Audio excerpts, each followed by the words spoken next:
Hello, everyone. Did you see that amazing graphic that Katie briefly had up there on the screen? It was so cool. Katie, where did it go? There it is. Look at, we've gone meta. Isn't that incredible? I just learned what that word meant, but we are it. Look at that. Man, look at how amazing we are. All right. You all know who we are. This is Spilling Ink. I'm Jay. You've got the Mistress of Evil in the middle there, and then we've got the lovely Katie Salidas over on the far corner. Yes, looking great. Looking great. I love your shirt. This is Bushi. Oh, and I'm wearing my Unafraid shirt. This was a happy coincidence. That's for my other podcast. And Jane, do you have anything amazing on your shirt, Jane? I just have little like X's here. Okay, well, X's are cool. X's. I didn't wear my spilling. It's kind of cold here, so I didn't wear a sportsing shirt. I've got this little voodoo bunny thing that my wife made me, and she's got little X's on its eyes, so that's always fun. X's are good. All right. So, but before we get too into it, are we introducing guests before or after we do our sponsor video? Let's run the sponsor video real quick, then we'll go right into intros. Run that sponsor video, Katie. All right. And we're off. Hello, everybody. I am Joe Compton, and welcome to our channel, Go Indie Now. This is the place that celebrates indie artists and indie art, and we do so by producing several shows that either air on daily, weekly, monthly, or seasonal scheduling. And within those shows, we aim to educate and entertain you. If you're an indie artist who's trying to figure out how to do this, this is the place you need to be. If you're an indie artist who's looking to promote and doesn't have any avenues and is tired of the grind, this is the place to be. Because remember, it's always time to go indie now.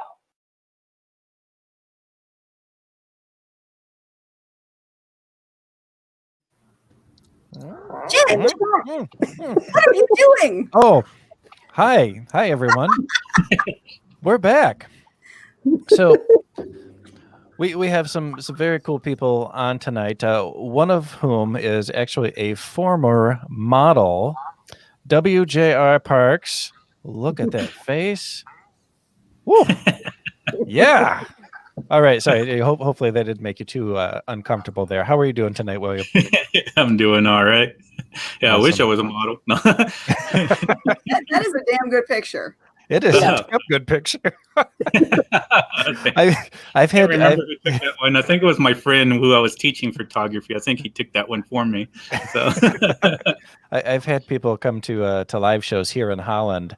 One in particular actually came from out west in Nevada, and she had sent me an author picture in a bio. And I look at the picture, I was like, oh, okay. And she gets here, and I saw her in person. I was like, oh, whoa, this is not the same person. Talented photographers. Photographers make all the difference, right, Katie? It's absolutely true. That's why I still use my author photo from 10 years ago. Yeah. I need to actually get an author photo. I have just snapshots. Yep. Yeah, it was I lived in LA, so I did a lot of the actor headshots. So I was teaching my friend how to do actor headshots because he was trying to get into it. And we were both studying acting at that time. And so when he wanted to learn the techniques, I would pose for him and tell him what to do. And there's actually a trick where you can teach like actors where you have to stick the neck out just a little bit. I can't see where the little bit of a chicken neck to get rid of that roll. And that's what you have, that strong cheekbone, and that's why or jawbone and stuff. Yeah. Let's go. Oh, yep. Yeah. I see it. And what you do is when you're doing that, you're sticking your jaw out a little bit, and then you tense it up a little bit, and it gives you that strong jaw right there. And I was about 50 more pounds lighter back then. Well, you kind of look like the guy from that show Lucifer. I don't know what his name is. Oh, yeah. Yeah. He's sharp. Well, also with us today is a good friend of the show and of ours, Anita Stewart. How are you doing, Anita? Oh, I'm doing okay. Doing busy, very busy, because I got my book coming out on the 28th. Okay. The versed in my new series, The Camelot Immortals, so I've been just doing promos here and there and everywhere, and I don't know what day it is anymore, really. So Okay, all right. It's Saturday. I know today's Saturday because it's spelling ink day. That's about it. Yep. You guys, when this woman says she's a busy woman, this is what we mean. Yep. Oh, Read all those books. Is that everything that Jane published last week? Jay, that's not fair. Well, technically, that's not all my books either. So Well, no, and I have a quick question. Before we get talking too much, and this is just for me because I had some questions for you. I want to know what everybody writes. Like I kind of write horror and paranormal. What about you, Anita? I write horror and fantasy and poetry. Okay, William. That was always a hard one for me to figure out, but I think I fall more under the dark fantasy and horror. Okay, But all right. yeah, I think vampires and werewolves, all that kind of fall under the dark fantasy because it's kind of hard to think about it because I know a lot of people give me different ideas and they said that I could fall under paranormal, but then paranormal has to have a little bit of romance in it, and that's like, I Oh don't have God, too much no, romance. it doesn't. doesn't No, have flush that No. shit right down the toilet. Wow. No romance. How you really feel there, Jay? I'm just kidding. I'm just kidding. Like, okay, so Katie, how do you describe yours? Young adult fantasy, or what would you say yours is? Primarily urban fantasy, though Urban I do fantasy, have okay. young adult that falls into the paranormal romance spectrum, and then I do have a little bit of dystopian, but primarily urban fantasy. Okay, and then Jane, you kind of write a lot, but what do you think? What would you think is your main? What's your main deal? I would say urban fantasy, supernatural suspense, dark fantasy. Those are the core. Wouldn't you say, Katie? Yeah. You know, reapers, vampires. I do have werewolves. Hit on all the paranormal creatures because you Yeah, go and from I've done angels to demons, romance. say, Yeah, and you do I've have done romance in there too. So yeah, you blend a bunch of different genres. and I've done erotica. Yep, that's true too. Yep. Like true erotica, or like romance? No, erotic. Mm. Yes, I like that Started with Accessica together. That's Yep. how we met each other how many years ago?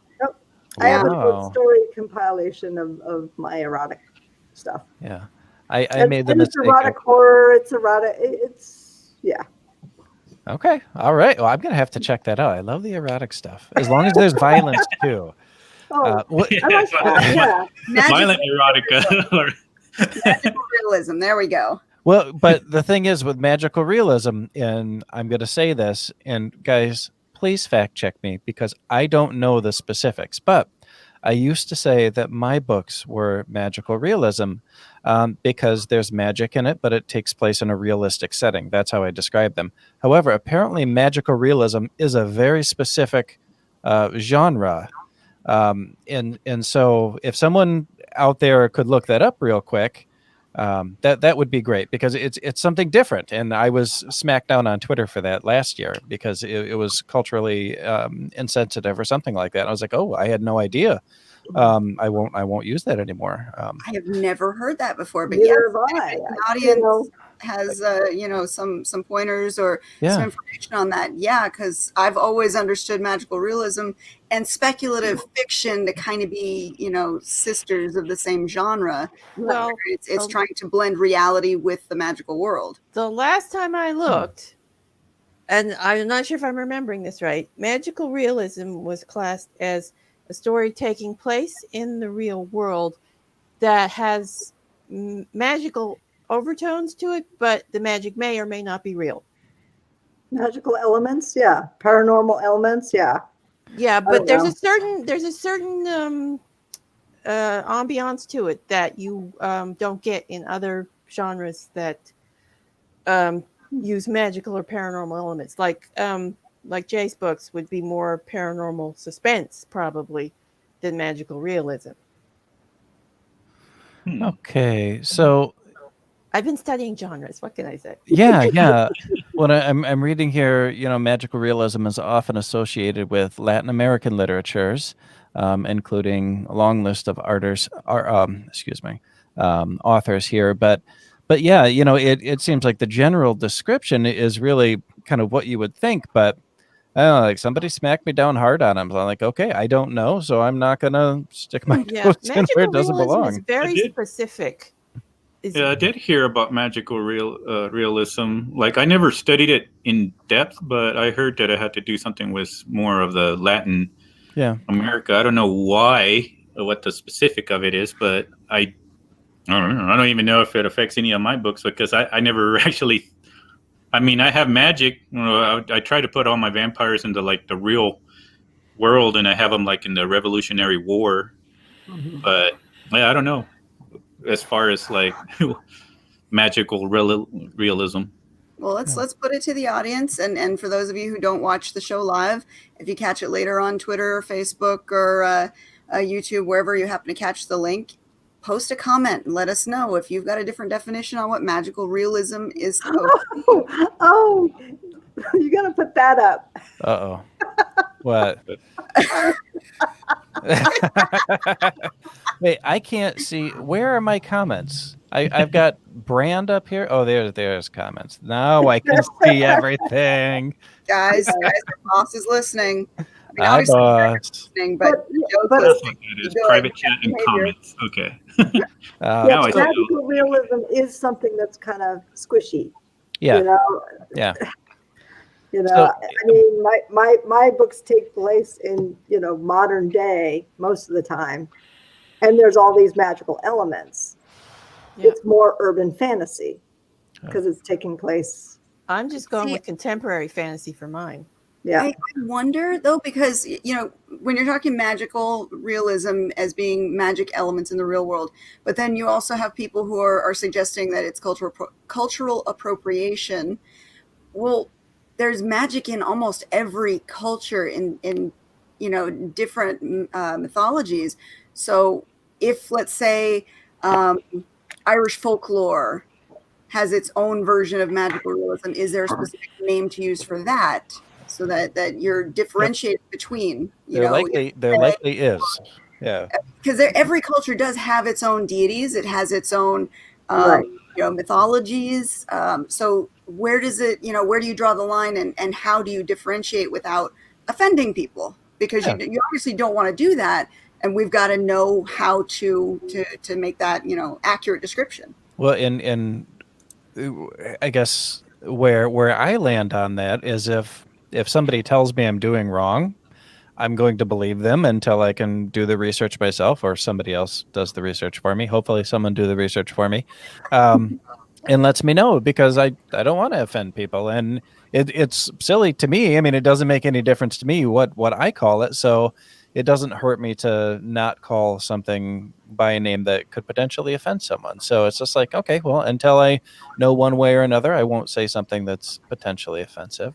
But I had a reason for asking guys all what you write, because I had a feeling all of us write about some darker stuff. And I know, Katie, you've got some YA stuff, but a lot of your work is pretty dark. At least the Chronicles of the Uprising, that was pretty dark stuff. But I was wondering, we seem like fairly normal people, right? I mean, wow. especially Jane, if you look at her up there. But what do you I thought I was going to turn into a maniacal laugh there. I mean, because when I'm writing, and I know, because I'll build everybody up, build my characters up, knowing full well that I'm going to do something awful to them. And when I get around to that point of doing something awful to them, I really, really enjoy that, writing that scene. I mean, it's really satisfying. Yes. And I know I'm not like some kind of psycho serial killer or anything. What do you think it is that gives us pleasure about that? I mean, why do we like that? Why do we like hurting things? In real life.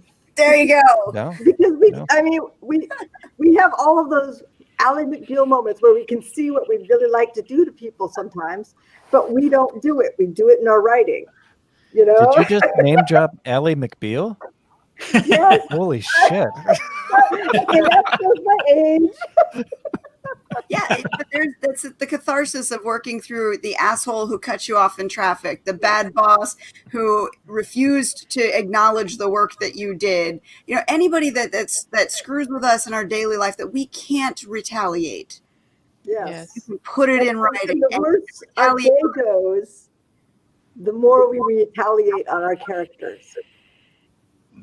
I think that's false true because I mean a lot of the idea behind like movies is the same thing. People want to escape reality. We escape reality and get to watch movies as well. So it's like, you know, double points for us. But yeah, I think that falls in line with it because I mean there's a lot I have some bad days and it's like, oh, and you know, it's you know, you want to say something but you can't. And back in the day, I used to do more poetry than anything else, and I would just release all my anger into that. But when stories are involved, you can kind of get an idea of your philosophy, I guess, as well, kind of thrown into books and just, you know, let it all out there. But nothing is happening. You're just telling a story, so it's all safe, hopefully. Who can I name today? Yeah. And how? Exactly. But, That, but, you know, that's the fun part, finding out how to name them. Yes. but look at her smile. Look at Anita's smile. What? Look at that smile. Smiling like I'm smiling. We're kids I mean- experience here. Yeah. What? Well, between Jane and me, we probably killed off thousands of characters. Yes. Well, and there's some, back and killed them And they're proud of again. it too. Yeah. and there's some authors that you know really don't delight in killing characters even when they do it. Like you'll go through, there'll be a series of 3 books and they won't kill somebody off until the second or the third book towards the end because it, Yeah. you know, it's a big emotional deal for them. Whereas me, it's like somebody's going to be dying on chapter 3. I mean, I read these Yeah. posts where authors are crying. They had to kill a character. They're crying, and I'm going, why? It's I like, have cried when I killed a character before because Yeah. it surprised me. I wasn't expecting to do it. I have cried killing a character once, and it was in an epilogue that doesn't exist anymore. The publisher didn't want the epilogue, and it was this couple, and they'd been together. They were very old, and one of them died, and they had died as this elderly couple, and it was just so. It was like the end of The Notebook, you know. Yeah. It was just so damn sad. And it made me cry because I really, really liked these characters, you know. But after a certain amount of time, their usefulness is done. And those, they just gotta go. If they don't move the story forward That's right. and it makes sense, then, you know, it's the right thing to do. If it's just in there because, you know, you got mad at work during the day and just decided to slaughter, you know, a village. If we're out of nowhere, I was like, I'm mad today. I'm going to kill you off. Yeah, killing animals is no fun, Rebekah. I mean, I've killed my share of animals in books, but I don't like doing it. No, It's I don't like doing that dirty either. business. Yeah, It is. that's the one thing I'm like, no. Yeah, it's same with if I'm watching I have. yeah, well, yeah. If you're watching a show or a movie, and this is one thing that really bothers me, is when innocent people are suffering and can't do anything about it. And I feel the same way about animals because animals are completely innocent. And Yeah. so when they're suffering or dying, that really hits me hard. Because they can't help it. And you know, there's no, oh, well, that dog was a dick to somebody in chapter 2, so it deserved it. No, it's a dog. It's a dog. Yeah. I was like killed some animal. Weirdly enough, I use a lot of my family's pet names, but because I can't come up with pet names, so I'm like, okay, I'm gonna name that one Mia or something. And yeah, well, I kill them off, but at the same time, it brings a lot of emotion with it that the readers are like, oh man, I really want this evil guy now to pay for something because he killed a dog. So it's also, I think animals are more toward like the idea of using them as a key factor to bring that kind of emotion into the story that kind of builds in like a bank of emotion that's hating the evil character there. I haven't killed too many animals. I killed a couple of them, like kind of incidental animal kills. Like, there was one story I killed where the character, she mentions that the puppy she did something to the puppy. I won't tell you what because it's spoily. She drowned the puppy. No, we don't actually know what she did to the puppy. Just that the parents never bought her any more animals after the puppy incident. Okay. And poor horse got killed in one of my books, but everybody else died with the horse. So. Oh. Mm-hmm. Or horse. But you never actually saw the horse getting killed. It's just that the whole village gets wiped out, and the horse happened to be in the village. Okay. So my animal deaths usually are something like that, sort of like when everybody else dies, the animals die, sort of thing. Well, I gotta say, I Anita, had one that was heartbreaking, and the character reacted, and so. And Anita, you can rock a headset like nobody else I know. I just gotta say, thank you. You really rock that headset for sure. Okay, so I think Mike had a question up here, Katie. Yeah, he did. Let's see here. Yep. Mike Faria. That sounds fun. How much research does it actually take to be able to write in a completely different part of history with confidence? I'd be perpetually afraid of being called out. That was like one of my biggest worries with the revolution. Was the American Revolution, and I've read so much history on certain topics, not just American history. So what I do is just pepper it. I don't go into detail of it. I just kind of generalize what's going on. And during the revolution, like the Battle of Cowpens, and that maybe I go in there. But I mean, unless you were really there, you can go by the books that are out there right now. They talk about it, and I just use that as a guide. But I don't try to go too much in depth. Like my stories are more centered around their characters, so everything else is kind of just peppered. So it doesn't have to be down to the line. I just have to try to get the dates right, and I kind of just leave it at that. If I was writing like a true history story, probably, I would probably be way more nervous in that aspect, trying to get it right. And then I know the last book I was going to write was Raven. I know it had to do with the Civil War, and I did a lot of research with that as well. But that was something that I avoided eventually, just because I just kind of concentrated on her and told her, she was in the in New Orleans, and just kind of focused on that little section, and then moved on. Well, when I wrote Watching and Waiting, and that took place in Chicago mid-1890s, and I didn't know a lot about Chicago mid-1890s, and so basically I did as much research as I needed to do to flesh out the scenes, but I didn't dig too much deeper into it than that, because I knew that I would make mistakes if I tried to go too deep into it, because then that's what historians are for. But if I know when the Great Fire was, I know vaguely what the city looked like, I know what it smelled like, I know how people got around, and that's enough to kind of write the scene right there. But like you said, if you were doing an in-depth historical fiction or a historically accurate book, you might be spending years researching something like that. Yeah. See, I'm the opposite. I just dropped down the rabbit hole of the research.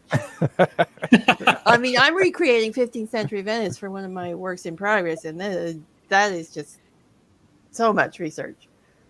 But it's fun for me. See, I love history. I love researching, and it's like I have maps, and I have travel sites bookmarked, and I've got name sites to get the names accurate, and but it's a fantasy, so if I do get something wrong, it's like, but that's part of the fantasy, right?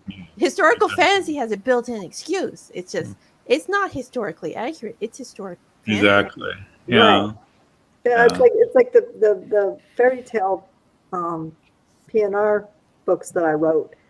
I did it in the medieval times. So I'm like, okay, she was learning to cook and had to cook for somebody. And I'm like, what did they eat back then? You know, I'm thinking pastries and stuff like that. Oh no. I'm like, oh shit. To figure out how these are good. Yeah. They were eating dirt and hay. No, sweetmeats. And Okay, stuff like okay. that. It's things that today it's not these, you know, nice little cream puff pastries or, you know, even bread stuff was not common back then. So it was like, oh, wow. Yeah. And then It's like- you know, and how do you it was just interesting. Yeah, it's like when I was researching Italian food. I can't use tomato sauce because tomatoes were a New World thing. Right. And in the 15th century, they weren't in Italy. What? Yeah. Oh, How, yeah. how did they make spaghetti sauce then? They didn't. Oh my God. They had a lot of seafood and fruit. Oh, gross. All right. So I briefly asked you guys what you wrote a few minutes ago at the start of the show. And since you both, you know, have quite a body of work, I'd kind of like you to tell me about your most recent releases or something that you have coming up, and kind of give us a little bit more in-depth look into it. And since my cursor's hovering over Anita's little splash page here, I'll put that up. And Anita, if you want to tell us a little bit about your more recent works. Well, my most recent thing comes out on the 28th, like I mentioned, and it's the first book in the Camelot Immortals. That's Past Legends. You can see that there on the bottom row. And that's based on Arthurian legend, and it's a contemporary fantasy. And here's the paperback. Ooh. Yeah. That's book one. There's a prequel out too with 2 short stories called Eternal Myths. I can't wait to read that. Yeah, it's just a warning though. It's got a lot of swearing in it, and a lot of drinking. Sorry. Yeah, it's this one's kind of it's focusing on the women of Camelot, and the premise is that magic makes you immortal, so everybody's still alive in modern day England. And then Nostradamus comes back, causes trouble, and a lot of magical mayhem, dark wizards, and they're popping all over through portals and going to netherworlds. That's what I call them in the book. And throwing magic balls. Then one of the immortals gets killed, comes back to life. Oh, that's the best part about this series, is I get to kill off my characters as much as I want, and they don't have to die because they're all immortal, so they keep coming back to life. Oh, well, that sounds like it would be painful. Oh, it is. For them. Because I mean, they actually feel the pain as they die, you know, and they have the memories of dying. Oh gosh. Yeah. There's a lot of emotional baggage in these books. Love the emotional baggage. Yeah, and the lead character Nimue, she has a lot of exes that keep popping back up, and they're not exactly stable people either. So, yeah. Oh, that's man. fun. That's a way to curse somebody. Right. Yeah. Well, if you read Eternal Myths, you'll find out what happened to Merlin, which is her first ex. Okay. Yeah, and that sort of leads through the series to book 3, where we get something happening with Merlin. Oh, I can't tell you what happens because that's I'm always a big fan of Merlin. well, Merlin's not a good guy in this series. Oh, he's not a well, bad that'll be guy interesting either. then. He's not a bad guy either. He's not a good guy. He's not a bad guy. He's sort of like this kind of ambiguous. You think he's a bad guy, and then you find out some reasons why he's not exactly a bad guy, but he's not a good guy either. In fact, none of the characters are really like the stellar heroes. You know, like the White Knights. Mm-hmm. They all have some moral gray characteristics, and they do things that are not so nice. And you know, I mean, after living for 1,500 years, you do some things, right? Yeah. Even in the Arthurian legends, he was that way too. He was more self-serving, and his methods for doing things were definitely in the moral gray area. Yeah. At times, yes. Yeah. I think he's portrayed lately. There's a series, I think, on Netflix where he's portrayed kind of like, I don't know, kind of I think it's like a bad guy or a liar, more of a, I don't know, swindler. Okay. I Yeah. forgot the name of it. I think it's Curse, maybe. Oh yeah, that was a good one. Yeah, I haven't just watched that one recently yet. started watching it, so yeah. So I saw that part, and I was like, "Huh, that's a different take." So I don't know.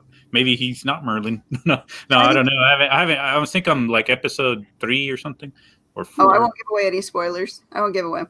But I think you're right, though. In the past, he's been portrayed as more of like a Gandalf, a wise wizard trying to help. But when you go back to the original legends, though, he was kind of that morally gray character. He had certain things he was going to get done, no matter how he had to get those things done. Yes. Well, and even Stephen King even mentioned Merlin in the Dark Tower. That's who. That was the bad guy. The Randall Flagg. Way back in time. It's. He hasn't always been portrayed as good, and I kind of like that. I kind of like those, morally ambiguous type characters. I like it when they're true to themselves and they don't, at the end, turn out to be the hero. I don't care for that very much because, no, if we know you're not really a good guy, I don't think you should ever get that hero title. But Well, there is the arc of redemption. yeah, I don't know that I believe in that. It's okay. So here's my reasoning. So Heather's doing a Harry Potter marathon right now. And so let's take Voldemort. We all know Voldemort is the bad guy, right? Terrible guy for 60 years, is terrorizing the world. All of a sudden in the last movie, he saves 3 innocent babies. And he's a hero. And that's like every redemption arc I've ever read. It's like, no, you don't get to be a hero because you did one good thing at the end. You're still a bad guy. Jane, Yeah, I'm sorry. You're never going to be a good guy. It's like building up like it's like they talk about emotional banks. When somebody you trust, then they break the trust with you, so it takes away from that bank, and then it starts going down. In order to rebuild it, you have to rebuild it back up, and the same as like a villain. But morally gray people can end up being heroes. Bad people, I'm kind of there. My really bad guys never are redeemed. My morally gray people have been redeemed. But but they're still morally gray. But in whose eyes? They can't just do one thing and redeem themselves. They have to go through multiple redeeming themselves. Yeah. That it's worth it. Like the bank idea. They've got to deposit in that bank enough times in order to get their bank account back to even. Right. Yeah. Yeah. And then start moving toward the positive to become a hero. Yeah. I think Merlin's just trying not to get his ass kicked by Nimue in this series, which he does. I love that. But yeah, I mean, she's mad at him. Really, really mad at him. She has her reasons too. I'm sure. Well, William, tell us a little bit about your books, will you? Well, my actual first book in the series, my world is I call it the Ravenverse. I actually have a bibliography site called ravenvampire.com. And I actually just use that for notes. So I use that as my ideas to kind of try to formulate the rules of it. But Raven was the very first book I wrote about, 12 years ago. And I got a new cover for it, which that's the cover for it now. Ooh. And so you can actually do the actual print style. Yeah. So I've been I've been doing A and B tests on that thing. So trying to see which kind of covers I go with designing. But it starts with, again, vampires, which seems to be very saturated. But I love vampires and werewolves. So that's always been my thing. And the newest book, and Andrea the Undying, is this one. And it actually was a secondary character in my Raven series. And what I'm doing is actually branching out with most of the characters from Raven. And throughout the entire world, I'm going to have werewolves, and I'm going to have a series with that one, which my oldest niece is actually modeling for the cover of that one. And Then I have what's going to be kind of like half angels. I call them sheriffim in my world. And I'm going to have a series that me and a friend write together, Janelle. And I don't know if she's actually watching on YouTube because she doesn't know how to work with Facebook. She's what, 74 now? So, but she's not very good with technology. But we have a novella coming out with Leonette that was part of the Raven series. And but yeah, most of the parts, yeah, it's vampire. Raven is she was turned during the Revolutionary War. She was 13. The curse kind of aged her, so she's more around 16 nowadays. And I'm actually working on the third book. I've been working on it this month. And it's taken me about 10 years to actually finish up that series. And it is pretty dark. I know a lot of people were telling me to shoot toward YA, but I don't know. I do a lot of cursing. There's explicit stuff in there. I know a lot of people told me on the second book to put some trigger warnings. I've been going back and forth with people and what I should do on that one. So the newest Ravens take place, I guess it's more under dark fantasy and urban fantasy. So. Cool. That sounds like fun. Yeah. Well, hopefully the readers think so. There's the goal right there. Yeah. Yeah.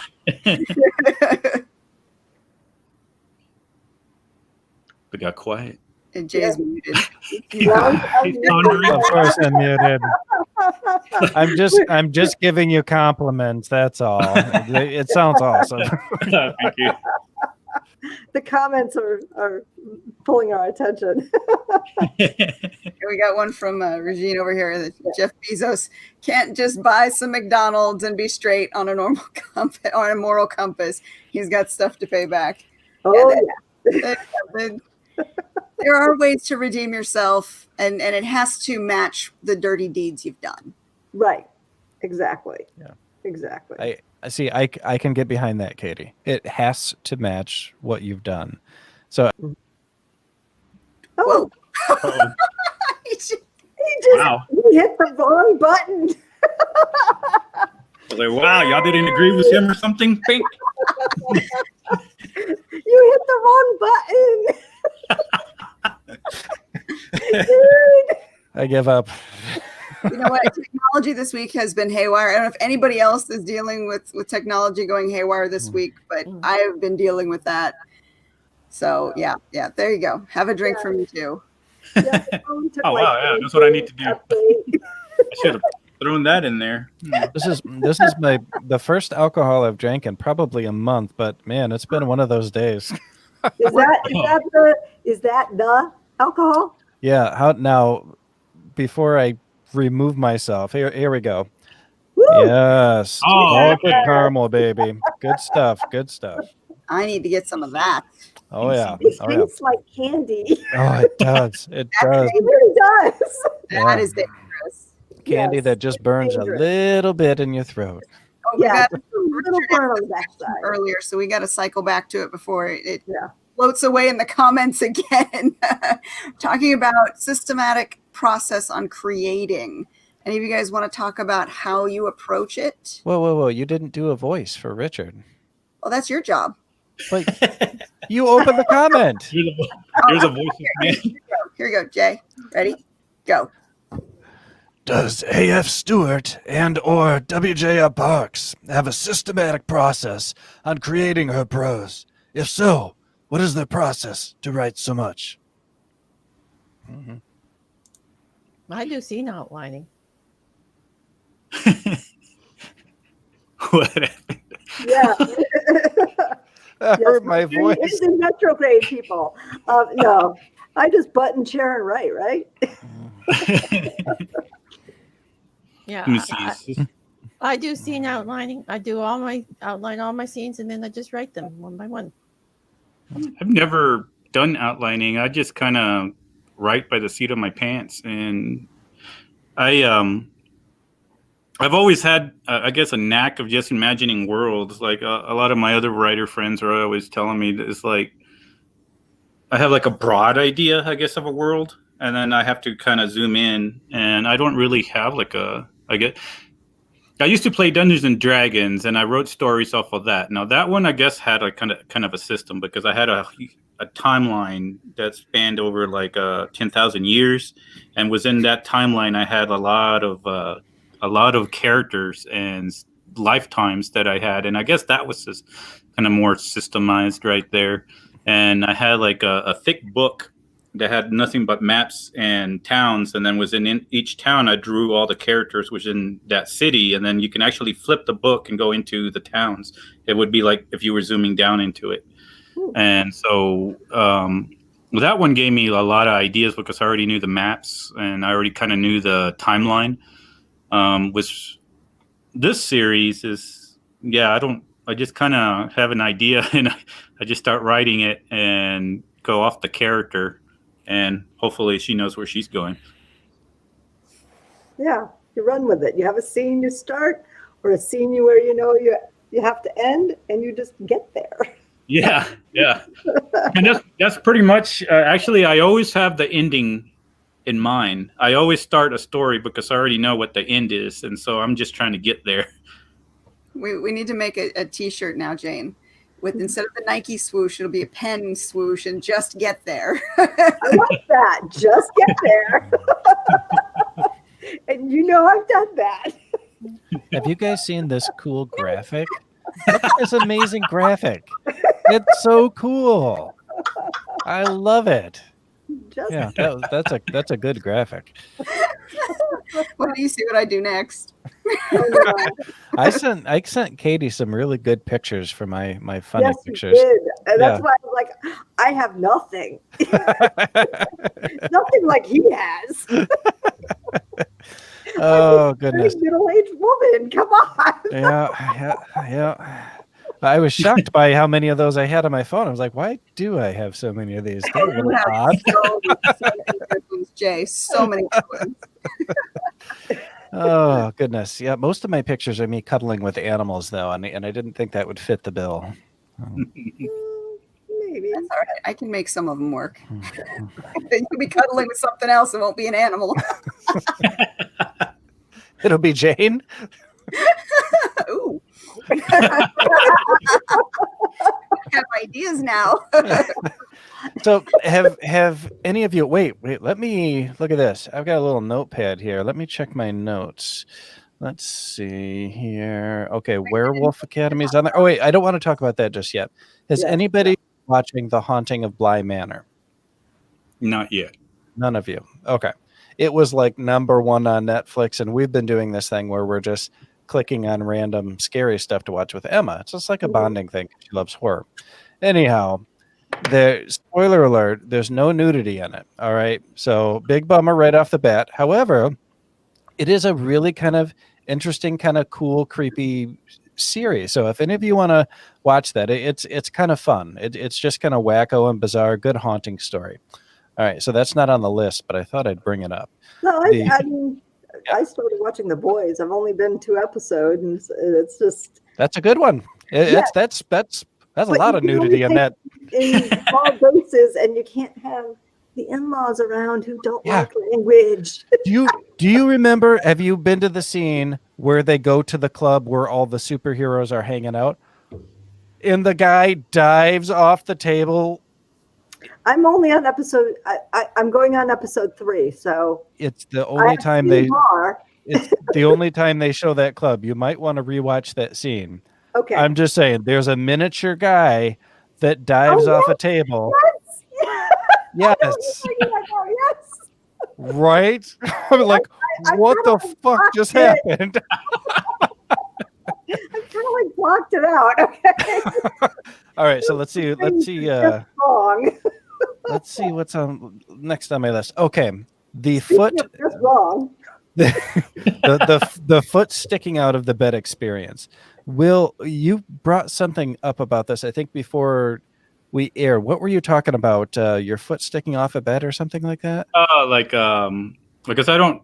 Well, I guess it's a mixture of horror that I write with dark fantasy and urban fantasy. But for the specific horror, I have a lot of stories that I wrote back in the day that had to do with the dreams that I used to have. And in one particular one, the one that I published when Ed had Burning Willow Press. I call them Skin Snatchers, which I'm planning to make into an actual full-blown novel. But it was a short story of a dream that I had, and sometimes I don't know if it's dreams. I might just ever get the ones where you're asleep and can't move. Mhm. But anyway, I had the dream, and it feels like, something just brushes up against your foot that's sticking off the bed. And I guess that's where people just get that whole idea. It's like so famous. Everybody's like, oh, I ain't sticking my foot off the bed. Yeah, because it's the worst feeling ever. That's why you don't want your foot off the bed. Yeah. Because it's the unknown abyss. Next to the bed. Exactly. And so the whole story was just basically about this 10-year-old kid, this boy and his sister. And the way that I had the dream is just, I had multiple dreams. They're all kind of mixed together when I was younger. So everything was about a dark shadow figure. And that dark shadow figure would, like, one time it looked like his skin was really shriveled and had long arms that just reached out, and I couldn't move, and I was choking. And I was like, oh my gosh. And I had so many of those dreams, and I got these short stories just based off of that and all those experiences and shadows in your room, and we can't find a flashlight. What am I going to do? Do I move? You're frozen. I was like, oh, I don't know. Is there something in here with me, watching me? Well, that's the best. Paralysis. I hate that. that. Yeah, that's the best kind of creepy stuff to write, though, because those are all feelings and experiences that most of us have had. Yeah. You know. And even in this story that I'm writing with Rebekah Jonesy, there's a scene where a girl's foot's hanging off the bed and something's touching it. And then just today, I was listening to a Snap Judgment podcast with my wife, and it was somebody telling their real life story of something touching their foot. I'm like, we all have this weird thing about that, you know. Anyway, I just thought that was kind of funny. Hell, it could be aliens, you know? Yeah. And what I like about it is, like, I add the isolation, because, like, right now I live by myself out in the country, and it's like it would turn off all the lights, everything is dark. So I was like, this is gonna get me thinking tonight. Something touching my foot. But yeah, I add the isolation. You're out in the middle of nowhere. You have something touching your foot. I guess it's all the elements of horror, I suppose, that are already out there. But it comes natural. It's that fear, it's Yeah. I love it. Mouth drying. Yeah. And you don't cold fear. and you don't have to have any blood. There doesn't have to be a serial killer or anything. Exactly. It's just, it's like built into us. It's so creepy. It's like you anchor to what people kind of feel all over the world, and then you use that to write the horror. And I have the other ones, we're bad people, like your car breaking down in the middle of a lonely road, because out in the country, we're always driving, and you get into those creepy roads that's nothing but trees on each side, and it breaks down. It's like, oh no, what are we gonna do? We have to call somebody. Oh no signal. Great. Oh, did I see a shadow coming to us? Stuff like that. Funny enough, that's exactly what happened to me last Saturday, only it wasn't to do with anything creepy. It was trying to get to a photo session for my wife. And there was no signal. They had given us bad directions. We're in the middle of freaking nowhere. Oh my God, it was obnoxious. Oh God. But you know what? I think that Katie wanted to talk about if we dream about our characters. What about you guys? Do you dream about your characters? Nope. No, Anita, no, because you've killed them all. There's none left. Things, not my characters. I don't think per se. Well, I guess it is dreaming, but I guess it's because it's just etched into my mind. And when I go to sleep, it's like the closest I could put an example to is like if you ever falling asleep while the TV was on, and then all of a sudden you start kind of imagining those characters as you're sleeping. I think it's because my mind is so stuck on my characters constantly that it starts kind of just forming those, pieces of the puzzle. And I don't know if anybody else besides. I know she doesn't. Yeah. I mean, I dream the next scene in a book, or if I'm stuck, the dreams are what actually make me work through it. I think that dreams are a really cool tool if you can remember them. But like right now, I'm reading this series about really kind of grisly crime theory thrillers from a Canadian author, Laura Than White, and I've been dreaming like within the series, like similar scenarios. I was like, oh, that's pretty good. She must actually be getting under my skin a little bit with these. So Yeah. but yeah. Absolutely. What about you, Katie? I know this was your idea to talk about this. So I do not dream about characters. do you dream? I don't remember my dreams. I know I Oh. have dreams, but I don't ever remember them. And the very rare occasion that I do remember a dream, it's usually like a warning of something that's going to happen. So it's more Ugh. about reality than the dream. Yeah, it's kind of weird. Yeah, I don't like that. That would be disturbing.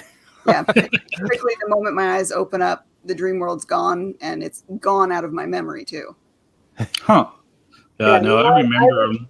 I retain my dreams. I know the difference between a dream and something that's more precognition type stuff that or whatever. They're very, very different type dreams. And I never dream of major events. It's always inconsequential. It's really weird. And it's always at high stress times. But I remember everything. All the dreams, and it's weird. So I think that's awesome. I would love to remember more dreams because that's where your mind is. It's your memory playground. yes. Yeah. Yes. Yeah. Sometimes I wish sometimes I wish I didn't have them. Some of them aren't so nice, but other times, I mean, you can make cool story breakthroughs. Although most of the time, it's because I'm daydreaming, like standing in the shower, thinking about a story, and all of a sudden it's like, oh, that works. That fixes this huge, plot hole. And Yep. it's like a paragraph that I needed to add. But Katie, I don't mean to cut off this conversation because I know you were geeked about it, but I did want to talk about something kind of important. Serious. Yeah, Yes. and it's Very, called very serious. stolen stuff. So, Jane, would you like to take point in this? Yes. Unfortunately, one of my author friends, Jen L. Gray, had her Bloodshed Academy series stolen and revamped as Werewolf Academy by somebody who put a fake name, published it on Amazon, published it on Kobo, on iTunes, on Barnes & Noble, on Scribd, and was doing ads on it. And if you look closely at these texts here, it's absolutely the same thing. So they took her books, put a new cover on it that's similar to her covers. It may even be stolen art that they just plopped heads on, and profited from it, which is awful. Well, and see, and I've heard about people, authors that send out arcs or stuff on what was it, Prolific Reads back in the day, and people would steal that and sell it, but still as that author's work, but they wouldn't be sending the author any money. But it looks like she's completely taken it. A whole different level. Yeah. A whole different level. And my question is, and all of us who've published or who have self-published, how fast Amazon gets on you when you upload a new version of your book and they want a copyright proof. Why was this allowed to happen? Yeah. How did it get through? Yeah. Right. I mean, word for word. You can see it on that image. Word for word. Mm-hmm. And she used the first paragraph as the blurb. It's just not okay. And beyond that, what is the impact now to the indie community? Because all of us need reviews. Yes. When we put out a book, we need to get those reviews. Small press publishers, they do the same thing. They need to get reviews for their authors. What do? They send out ARCs, those advanced copies. Mm-hmm. If we can't trust the people we're sending those advanced copies out to, how are we supposed to get those advanced reviews? Right. Yeah. That's The pickle of it. yeah.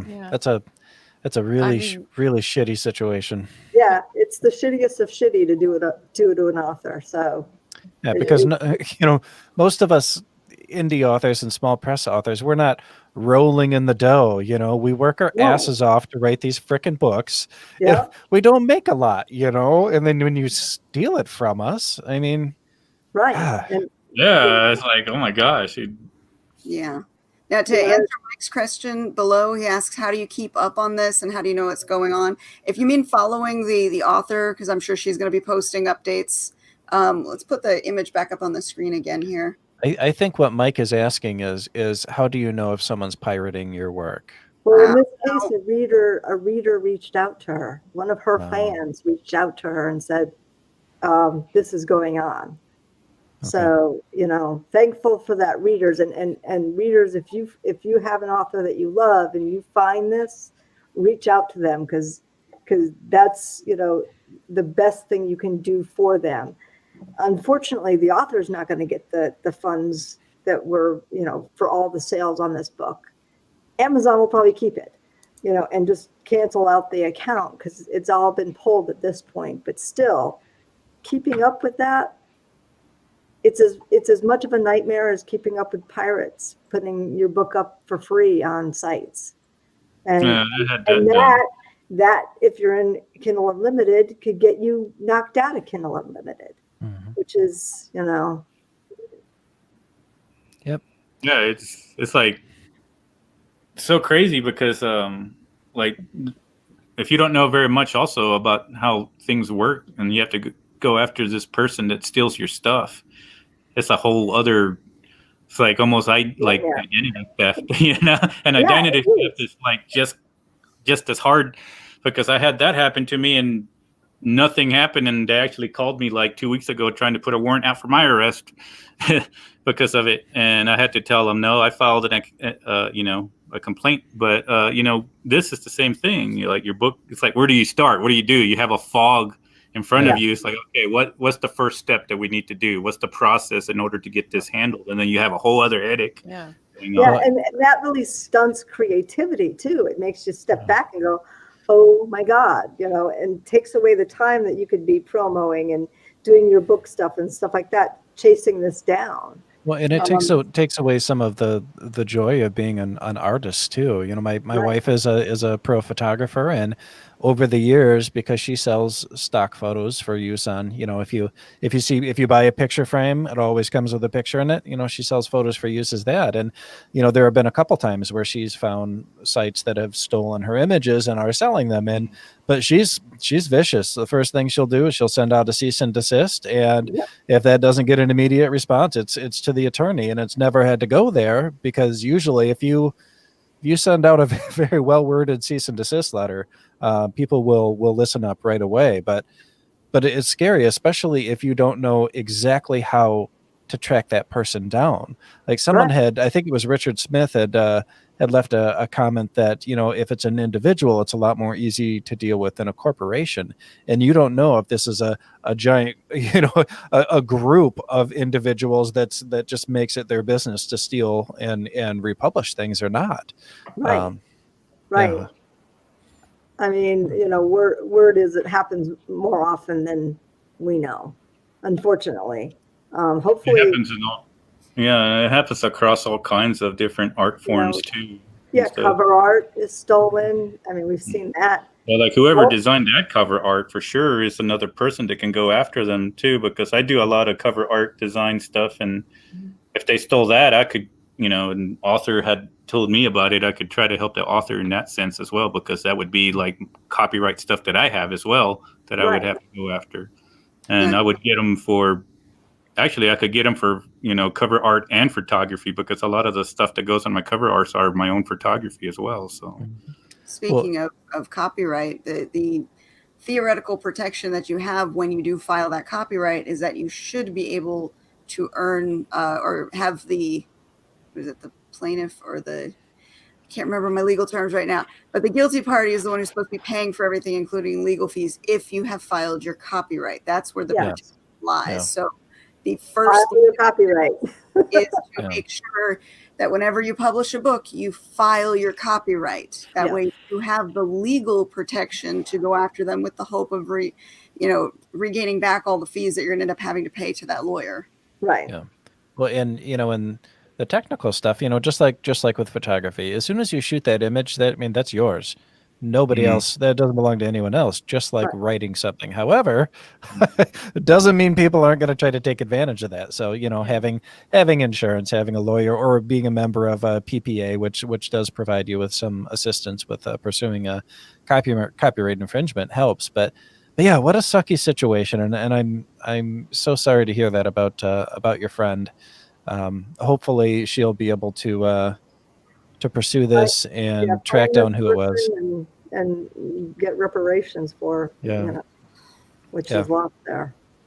So well, guys, we're at the end of our hour now. Sorry to end that on kind of a bummer note, but it's something that's got to be talked about, and William, I'm very sorry to hear about your identity theft issues. I hope that gets resolved soon. I know that can be a nightmare for people. I've never experienced it, thank God. But I was lucky. I knew enough about computers to understand what was happening. She did it to a few other people, and they didn't know how to deal with computers. I check my computers every day, so I was able. And the detectives, that's what's the hard part, is like the detectives didn't even do anything about it. I told the sheriffs they didn't even search anything, and I'm the one who tracked them all the way down to Florida and then what the check was and tracked down their IP address back to their phone and all that. But we've got to be our own advocates, regardless of what you're talking about. I think that if you can, the more you can do to advocate for yourself, the better off you're going to be. On that bummer of a note, let's somebody say something happy so we can end in a happy. Sponsor. let me play Let's this. talk about something happy here. Let's play the sponsor video, Katie. Well, it's not a video. We need to actually get her to make a video. Maybe we'll have some fun with that. But our second sponsor is wonderful Rebekah Jonesy, who is always in the comments section. She's always cheerleading us on. And she is also the author of some many wonderful stories. So Mistress Rebekah Dirty Jonesy, find all of her books at RebekahJonesy.blogspot.com or anywhere you buy ebooks or print books. You will be entertained. All right, and we can't just click off yet because you've got some cool stuff going on here. This was a collaboration between the Mistress of Evil and the great and wonderful Katie. And look at this freaking graphic. It is incredible. Katie did a wonderful job. Oh my gosh. And those covers, I know who was responsible for the covers, and Jane, you are amazing. But yeah, those are awesome. So go buy those books. You need those books. Look at this. This is Grimm's Daughter that came out earlier this month on the 13th. So and super love it. Awesome killer lady. I love that. Let's see, Katie, where's yours? Yes, Agents of Assets. Asset, not assets. Asset. They have some assets. For those of you who are listening right now, remember that on Sunday I do a new chapter read. This week we are up to chapter 12. So youtube.com/Katie Solitis. You can catch up on all the 11 chapters read previously and join me at 1:45 p.m. Pacific Standard Time on Sunday to read chapter 12. And look at this one. This one's me. It doesn't fit the screen. I'm disappointed in myself. But look at those are my books. Look at that. A Flutter of Darkness. I think that's my favorite. It's a collection of short stories that Three Furies Press put out. And I'll tell you what, because I love you guys and I'm feeling super duper generous. If you'd like to read that book and leave me a review, just hit me up and I'll make sure you get a copy because I'd love to get some more reviews on it. And it's a pretty cool read. All right, that's all I got, Katie. The only book cover you can't see in that pile is the one that would probably freak more people out. Yeah, it's at the bottom for a reason. No. That needs to be right up on top so that people go, "Oh my God," when they see it. No, people have told me they noped right out of it just from the cover. I'm like, all right, well, I guess I'm gonna hide the cover. I'm curious about the cover. This is some good marketing now. Like, what is that? We're gonna go look this up. Oh no, she's got it over there. Uh-oh. I don't see anything wrong with the cover. I like it. Well, I do too. Ready? Jay, full screen me here. All right, full screen you here. Yes, yes. And that is funny enough. I've got to tell you the story behind the cover. Awesome. Yes. That is an actual Hold up. photo. That is an actual photograph of an Australian redback spider, and I found that on Flickr. I don't even know if Flickr exists. Years ago, and it was just a photo sharing site. And the lady who took it was an Australian lady, and she just snapped it with her camera and uploaded it there for fun. So I wrote her. I was like, I have to have this picture for my book cover. Can I have it? And so yeah, so it was kind of fun that there was a personal connection. And you know what? I love having a little bit more of a personal hand in the covers than the stuff that's just stock. Like if you look at this, the cold room, my wife and I took that picture. The whispers in the shadows there in the middle, that was done by the cover artist for the publisher. And it's nice, but I'm not as in love with it as I am the cold room. And A Flutter of Darkness, a friend of mine designed that. And I like it when you can add your own little personal stuff to the cover. So this new book that Rebekah and I are doing, hopefully I told Rebekah this, I'm actually shooting the cover for it on Tuesday, and it's going to be super fun. And I don't know, I think it makes it more meaningful to the author when you get to, when you get to have more input into the creativity. Oh yeah. Yeah, for sure. Okay, sorry about that, Katie. I kind of went off there. Anyhow, I'm going to hand this back over to the lovely and talented Katie Salidas. All right. Well, there's not much left to say. Just we are actually gone next week, Halloween. So we won't be here next week. So it'll be 2 weeks before Spilling It comes back. And we will definitely be back with more people to talk with, more authors to introduce you guys to, and some more funny commentary from Jay over there. And thank you guys for watching. And thank you to our guests today for hanging out with us. You guys have been wonderful. So everybody out there in the audience, we'll see you guys in 2 more weeks. Thanks for watching. Later.